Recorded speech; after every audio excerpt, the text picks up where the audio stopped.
Good evening and welcome to 16 by 9. It's called a code white, a hospital emergency when a nurse or healthcare worker is being assaulted, often by a patient. It happens almost every day in Canadian hospitals. It's why nursing is one of the country's most dangerous professions, with assaults in the thousands. As we discovered in a joint investigation by 16 by 9 and the Toronto Star, those responsible for the violence are rarely punished. Here's Robert Cribb.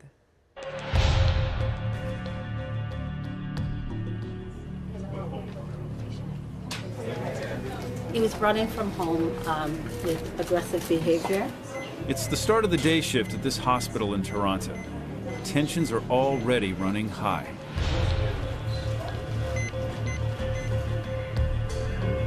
Hello. Hi. Why we had to put you in the restraint? You were very aggressive when you came in. You were spitting, so they had to put you in the restraint, okay? Nurse Dorian Duncan-Johnson has only been on shift for about an hour, and right away, she's been called to a tough case. We were there as she did her rounds. He's quite aggressive, spitting, shaking the restraints. We have throwing objects to assaults with serious weapons in healthcare, whether it be knives or even guns. We can take the restraint off one of your hand, okay? And then if everything is okay, then we can take the other two off. This is not an unusual case. Thousands of nurses in Canada are at risk of violence every day. Okay. Are you still feeling very anxious? There are lots of nurses who actually quit their job or leave the nursing profession altogether as a result of violent events. So we're losing nurses from this? We are. That's extraordinary. Data we collected from across Canada paints a disturbing portrait of workplace violence for those on the front lines of our healthcare system. According to Van Hull, nursing has the 5th highest number of reported violent incidents of any profession in Ontario. They actually had more violent events in 2014 than correction officers. Nationally, between 2008 and 2013, we found more than 4,000 assaults on nurses, attacks that were serious enough to prevent them from going to work. That's more than police officers and firefighters. Next time, just take it after I'm not to restrain, take it away. I know you're not a waitress, but you're a nurse. Deal with it. But those alarming numbers, more than 4,000 assaults in 4 years, don't even come close to the real number of attacks that are occurring in hospitals. That's because many nurses don't report the abuse to their employer. Good morning, everybody. So today is September the 4th. Yesterday we had a very busy day again in the department. During a 6-month investigation into violence against nurses, we reached out to dozens of them across the country. Many told us they blame themselves for the violence, so they don't come forward. Others told us they were terrified that speaking up would get them fired. So they don't report the violence against them, part of a professional code of silence that has helped keep this issue off the radar. So nurses are sucking it up. They're not talking about it. They absolutely are. I'm not certain that they would actually lose their job, but I do believe that many do fear that they will. Raise your eyebrows up. Puff your cheeks out like a fish. Back in the emergency department, Nurse Greg Jones is busy examining a patient. Breathe in. Breathe in. It's been a good day for him. Greg's shift has been relatively calm, and no one has taken a swing at him yet. You're a big guy. I would think that you would not be the subject of violence. You'd be wrong. Really, eh? Oh, yeah. Some days, absolutely nothing happens. It's a lovely day. And the other day, we could have patients and family members being ridiculously angry with us and swearing. And then there's people who are psychotic and they don't really know what they're doing, or they're homicidal or suicidal. It shouldn't be part of the job that we get assaulted or yelled at or sworn at, but it is. Take a big breath. Any pain here? Nurses are the first face that people see from the front door. When someone walks in, a nurse is assessing them. So I guess we shouldn't be surprised that nurses are on the front lines of that. There's an assumption that the aggressors, the patients who are doing this, are mental health patients, effectively. Is that right? No, it's actually not right. They can happen, absolutely, with mental health patients. But most of the incidents happen within our emergency department. Sometimes it's family members. They're not always understanding what it is that we're doing for their loved one. And those family members can sometimes be more violent than patients. 27-year veteran nurse Linda told us family members have threatened her, even suggested they'd track her down at home. If you don't watch yourself, I'm going to follow you home. And some people have looked over their shoulders when they're going to the car. Are you scared? Yeah. There are concerns about the level of reporting, are there not? There are, for sure. What are they? They don't report because they're afraid of stigmatizing the patient. They don't report because they don't believe it will make any difference. Are they right? Perhaps in some instances.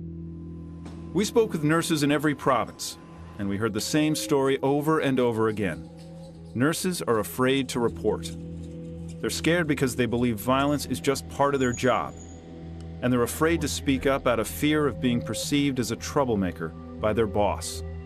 Some told us that when nurses do report, nothing changes, so why bother? And then there was this. Nurses who believed they shouldn't or couldn't take some of their cases to the cops. We were discouraged by the police to file charges. Why? Because of the reason most times people have mental problems. It will go nowhere. I think everyone can understand the concept of being frustrated or dissatisfied with the healthcare system in this country. Right. It's a long road from that to punching a nurse in the face. How do we get there? Well, things escalate quickly under intense emotion. That happens all over the place, bank lineups, on the roads. I agree, but the difference is when that happens on the roads or in a bank lineup or out on the street, we call the police and charges are laid. When it happens in a hospital, that doesn't happen. Why not? Because generally we're here to care for people, and we're here to make them better. The rules are different. The rules might be a bit different, but in its extreme should not be different. There should be a zero tolerance for that kind of violence anywhere, hospitals included, any healthcare setting. Next, who pays the price when a nurse is attacked on the job? The CEO could be charged by the ministry for failing to comply with the act. Yes, I think it would send a clear message.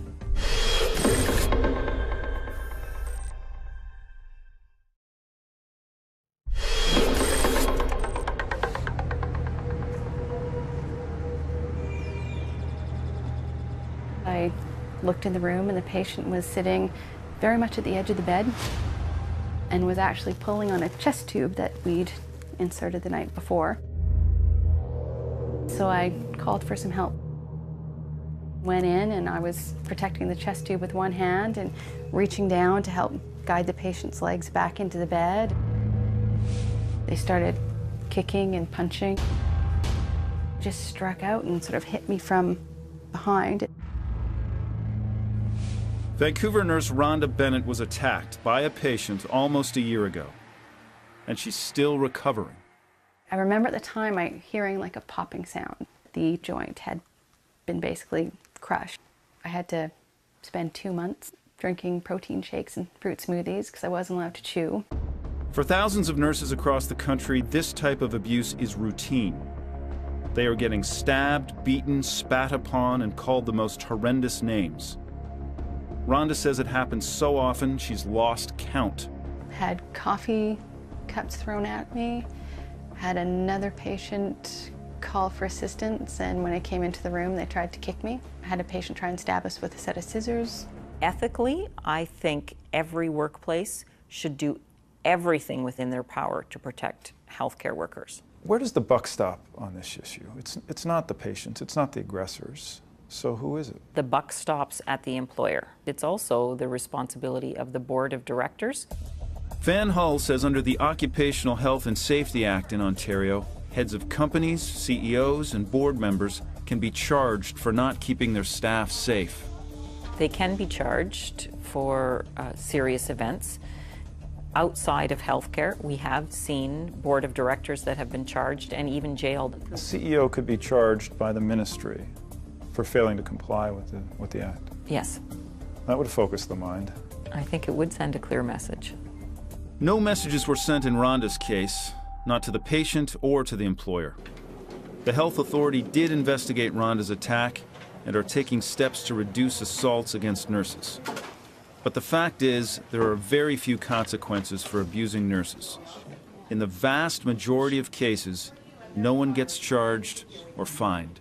We're people, and I think we deserve just as much protection. You know, you wouldn't want somebody coming into your workplace swearing and yelling and attempting to assault you. So I don't think that should be appropriate in the hospital setting either. We went searching, trying to find out who is being held accountable for violence against nurses. So we contacted every labor enforcement agency in Canada. Turns out, only a handful of provinces have handed down any sort of punishment. WorkSafe BC, British Columbia's enforcement agency, fined 9 health authorities between 2003 and 2015. The largest fine was $97,500. Since 2010, the Ministry of Labour in Ontario has only charged 3 hospitals. 2 were charged with multiple counts under the violence provision of its act, and a third was charged with multiple counts under the non-violent provisions for failing to put in place the proper measures and procedures to protect its staff from violence. Do these penalties have any teeth at all? I think they send a message. I don't think any hospital or any healthcare organization across Canada wants it publicly known that they didn't comply with legislation and they've been fined.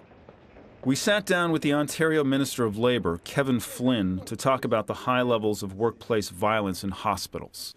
Between 2010 and 2013, we've looked at numbers showing almost 500 incidents in Ontario.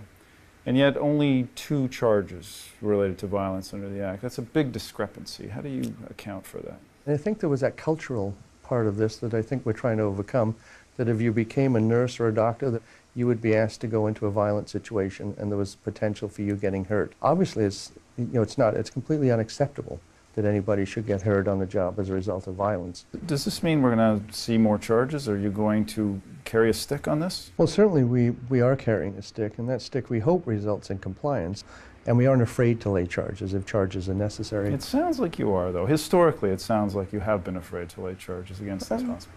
I'm not sure it's a fear of laying those charges as much as you achieve compliance. You go in, you ask them to do something, and they do it. That's what if they hope. don't, Mr. Mercer?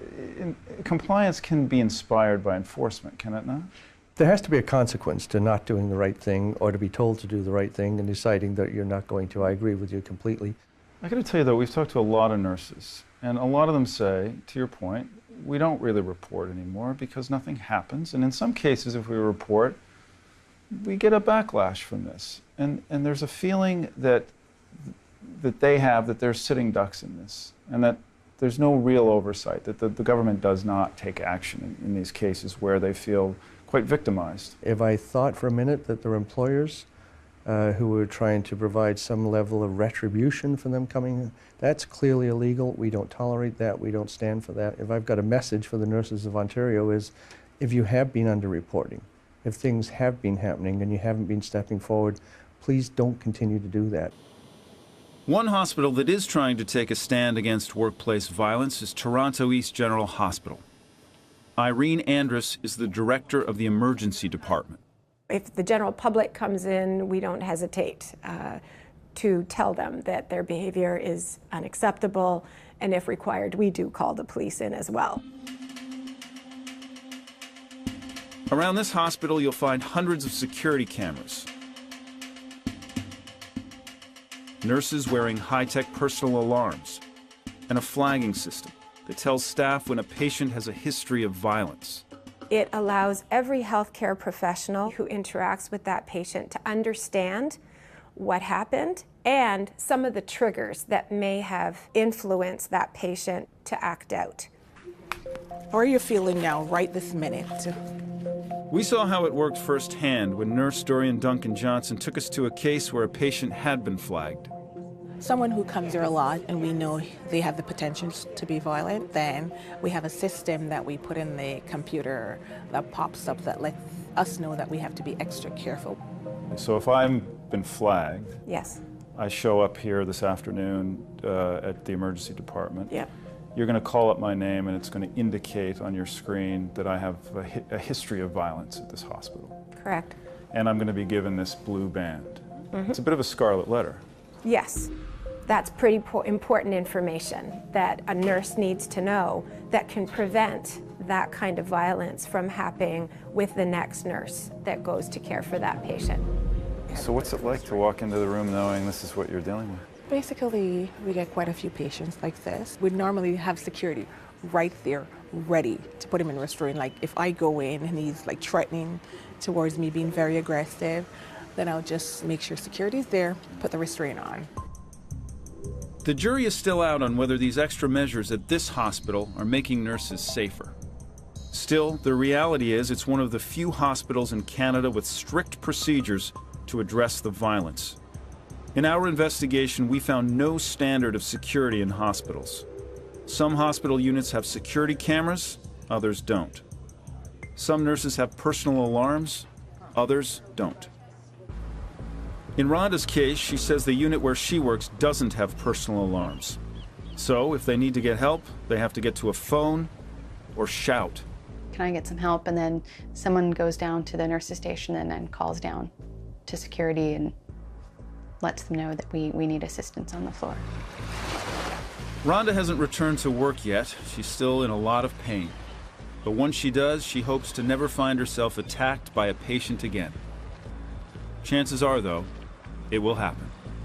I think there's always going to be that little piece back there that's going to be more cautious and more aware. But I'm hoping to sort of overcome that to the point that I can get back to the bedside and get back to what I love doing.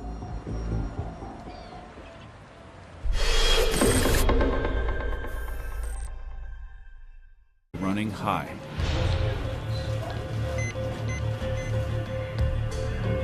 Hello. Hi. Why we had to put you in the restraint? You were very aggressive when you came in. You were spitting, so they had to put you in the restraint, okay? Nurse Dorian Duncan Johnson has only been on shift for about an hour, and right away, she's been called to a tough case. We were there as she did her rounds. An unusual case, thousands of nurses in Canada are at risk of violence every day.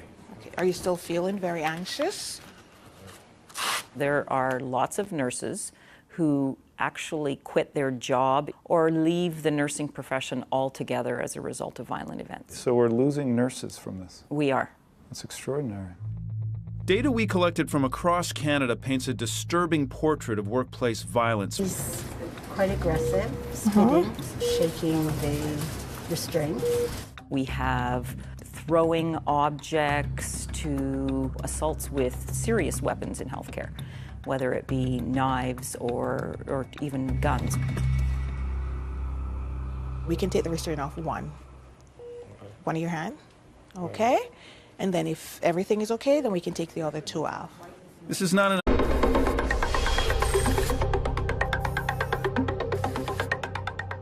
Good evening and welcome to 16 by 9. It's called a code white, a hospital emergency when a nurse or healthcare worker is being assaulted, often by a patient. It happens almost every day in Canadian hospitals. It's why nursing is one of the country's most dangerous professions, with assaults in the thousands. As we discovered in a joint investigation by 16 by 9 and the Toronto Star, those responsible for the violence are rarely punished. Here's Robert Cribb.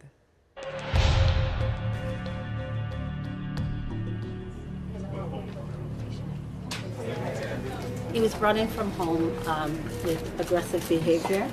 It's the start of the day shift at this hospital in Toronto. Tensions are already